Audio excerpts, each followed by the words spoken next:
Top of the morning, Dan and Amy. Amy, you know what that song is? I think it has something to do with our next guest and the show that he's on. Yeah, it's David Hidalgo's theme music for Mayans MC, which is a great. I mean, anybody who knows Sons of Anarchy knows Mayans MC because it was a Spin-off, right? Spin-off, and it was excellent. It was a lot of fun.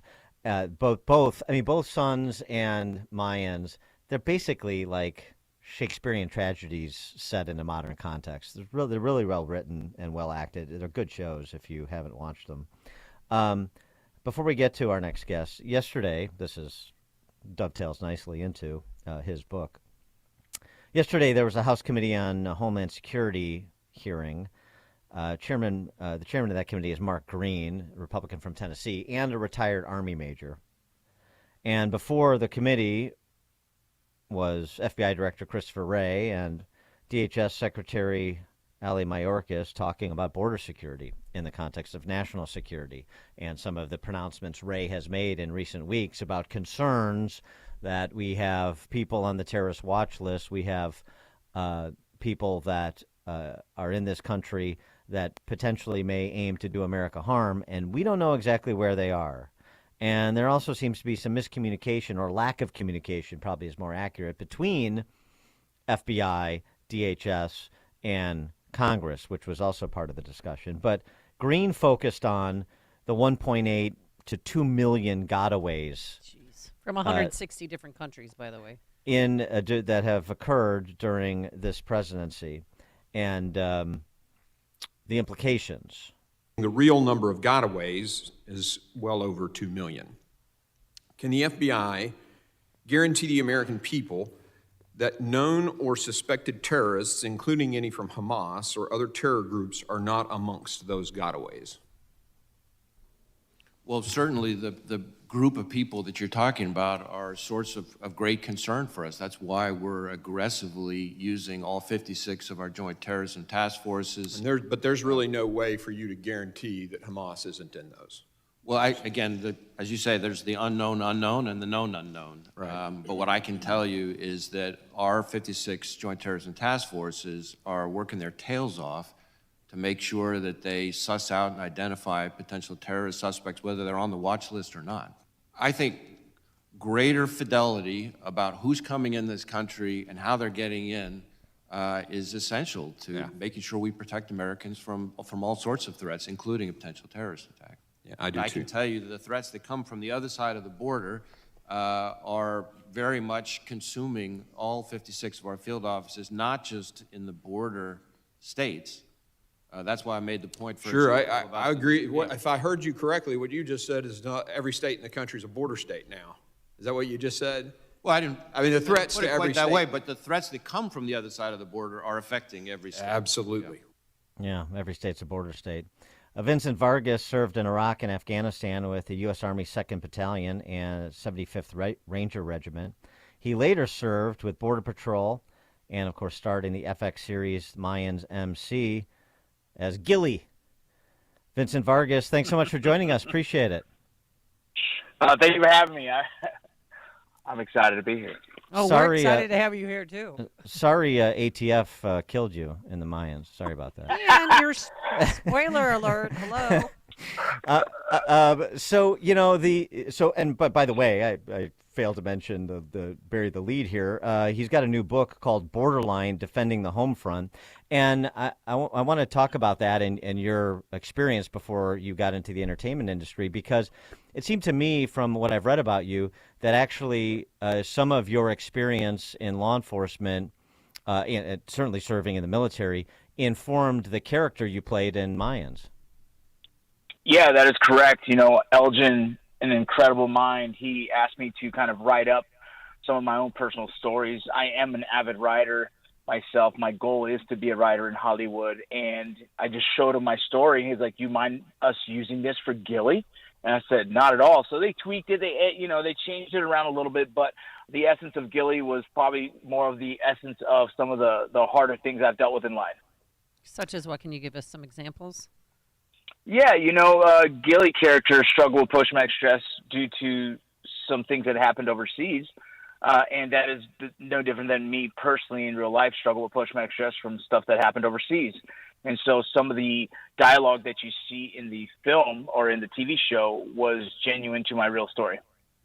And yours is a complicated story. A lot of which is not unlike a lot of Americans. I mean, you had a grandma who came to the U.S. as an illegal immigrant, and so that informs, I suspect, your empathy for those who want to come to this country to build a better life. But at the same time, you have this experience serving in law enforcement, including at the border, and there's a recognition that we have to do things in a sensible way, as former acting ICE Director Tom Homan likes to say, safe borders save lives. So yes to those who are fleeing persecution, and yes to the legal process to bring people into this country who want to come and build a better life. But there has to be a process that's sensible and fair to do it.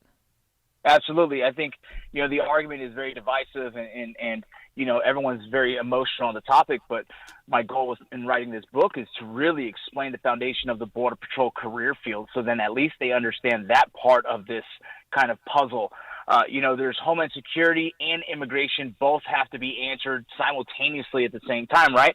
And so some people argue the Homeland Security, but they forget to argue for the immigration side of it. Some talk about open borders, but forget about Homeland Security. And so the answer for these conversations are usually in the middle. We have to have really strong Homeland Security policies, but we also have to have a good immigration policy that still allows people to come into this country, still allows people to seek asylum, but that doesn't mean allow everyone to come into this country and then just release into the nation, right? That's a danger. That means your dial is too far left where you're not allowing the focus of Homeland Security to continue.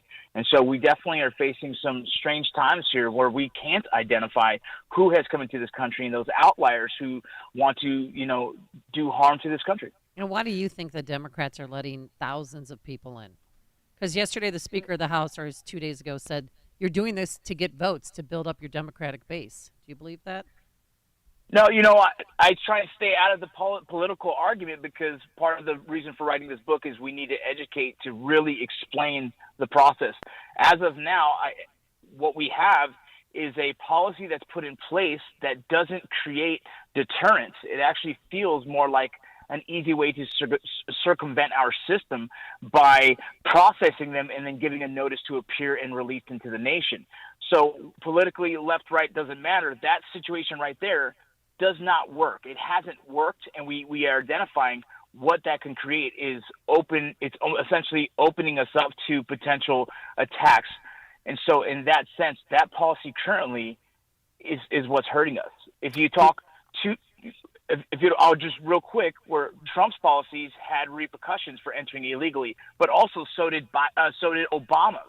And so it's just this very strange time now that there isn't a repercussion for entering illegally.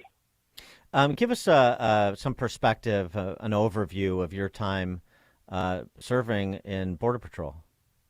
Yeah, I was a Border Patrol agent from 2009 to 2015. I was a regular agent for 2 years in the Del Rio sector, and then I went into the Special Operations Department. I was a BORSTAR agent, which is a search, trauma, and rescue unit. I eventually became a TAC med specialist attached to BORTAC. And so in my career, I've done, a handful, I would say hundreds would probably be around the right number of rescues, whether it be search and rescue, swiftwater rescue, and search and rescue. On top of that, being attached with the BORTAC tactical team to disrupt trafficking organizations, drug trafficking organizations. And how, give us a sense of sort of our resource allocation to secure border, at least to securing the border, at least during your time there, versus the job that Border Patrol has to do. Are those completely misaligned, or is it just a policy issue and we have the resources to secure the border if the policies were proper? Right. I think there's a misconception that maybe the border's not doing their part, but currently we still have the fence, the wall. We still have cameras. We still have seismic meters. We still have strategically placed Border Patrol agents. The problem is that after the Border Patrol agents apprehend them, what is the policies after that? Are we detaining them? Are we housing them in humanitarian households or housing? And then how long are we holding them? Well, right now, it doesn't matter if the Border Patrol does their job. We still have to process, hand off to the next layer, which is ICE, and then ICE gets them to determine their housing, and then it goes to the immigration judge to make a determination of their case. And so if they're not going to get returned back to their country and they're here for humanitarian, I put quote in the air, if they're saying, I'm here for humanitarian reasons, well, then the immigration judge makes that determination. But right now, that's taking close to 5 years for them to ever see the immigration judge, and the statistics are 3% ever come back. So it is currently a way to circumvent our whole system by just entering illegally, because the process after detention or after apprehension is kind of broken. Now, you mentioned rescues, and I'm sure there were also confrontations, maybe attendant to those rescues, with coyotes and personnel from drug cartels. I want to focus on this a little bit, get you to focus on this a little bit, because the Border Patrol has often been maligned as strictly law enforcement when narrowly defined, rather than in the business of trying to protect people, the American people, but also protect people that are migrating toward the border. Yeah. The Border Patrol has the most complex job of any law enforcement out there. As much as you want to enforce, there's days where you're showing up and it's a humanitarian mission. There's days where you're doing medical interventions. There's days where you're doing crisis counseling for people who have lost their loved ones while attempting to come into America. And so you have to be able to see this very human issue and make a determination of how you're going to address it. No matter what, if someone comes up to me as a Border Patrol agent, they're going to be apprehended. But at that moment, do I need to implement medical interventions? Do I need to implement any kind of crisis counseling? And this is like the complexities of this career. These agents are doing multiple jobs at once, and people don't understand that. They want to see the demonized version of them, what the media wants to tell you. But the truth is, this is a complex job. Majority of Border Patrol agents are Hispanic themselves. And so this isn't this racist thing that people want to say. This is a very challenging, complex issue that happens daily. And so there's agents who are pulling bodies out of the water, who are attempting to cross, who have been manipulated in the first place by trafficking organizations saying this is the only way to do it. And so we're dealing with these Border Patrol agents for 30-year careers have seen thousands of dead bodies come across. It's not easy for a human to see these things day in and day out and not have struggles and troubles, and then also on top of that having the media portray them as the bad guy. Well, and in your book, you talked about successful water rescues. You guys are also lifeguards. I mean, how many people have you successfully rescued from the Rio Grande? No, I mean, countless. I mean, myself has been around 8 or 9. This is, and the hard ones are the ones you don't save. Yeah. Del Rio sector alone last year lost 247 individuals, whether it be to drownings or to heat casualties because of the weathers. They get told what to do, even if they can or can't swim. They have to do it at this moment. And then when there's an agent that sees them, the coyote leaves and leaves them hanging to fend for themselves. And it's us who either have to try and do our best to rescue them, save their lives, or walk up on a dead body. Do you stay in touch with guys that you served with, and if you do, what if anything do they share with you about what they're experiencing these days, what the challenges are? Yeah, I still do consulting for the border, and I have close relationships with everyone still in the Border Patrol. The morale has been low for a while because you have the higher-ups who don't understand the mission and essentially kind of don't support what's happening. We can tell they're overwhelmed, and these policies are not helping. And like I said, it doesn't help when the media portrays them as the bad guy. So morale has been a little low. It's a very challenging time right now for our Border Patrol agents. I just wanted to write this book to hopefully show them that they have a voice and people do appreciate what they do day in and day out. They are the first line of defense against terrorist organizations trying to enter this country. They are the first line of defense against any kind of drugs entering this country, and as well as they save more lives than any organization in this nation. They should be held at a high regard. And just on a personal note, how'd you make the jump? How'd you make the jump from military and law enforcement to Hollywood? And Me and my friends decided to produce a movie. And when I produced one movie, that was it. I wanted to try and use my mind and writing to try and create films in the future. And so I have a Cinderella story. My first audition ever was Mayans, and I landed it. Wow, I good love for it. you. I love it. You were. I mean, mine was a great show. You were great in it. Really enjoyed it. Vincent Vargas. He served our country in Iraq and Afghanistan with the Army 2nd Battalion, 75th Ranger Regiment, and also served in Border Patrol. Starting the FX series Mayans MC, which we've been discussing. The new book, pick it up. Borderline, Defending the Home Front. The book, Borderline, Defending the Home Front. Vincent Vargas, thanks so much for joining us. Good luck with the book, and we'll continue to look forward to more projects from you coming out of Hollywood. Absolutely. Thank you so much. Thank you. And he joined us on our turnkey.pro answer line. The more you listen, the more you'll know. This is Chicago's Morning Answer. On AM 560. The Answer. Right now is a really good time to get your student loans under control. There are so many people that we talk to every day who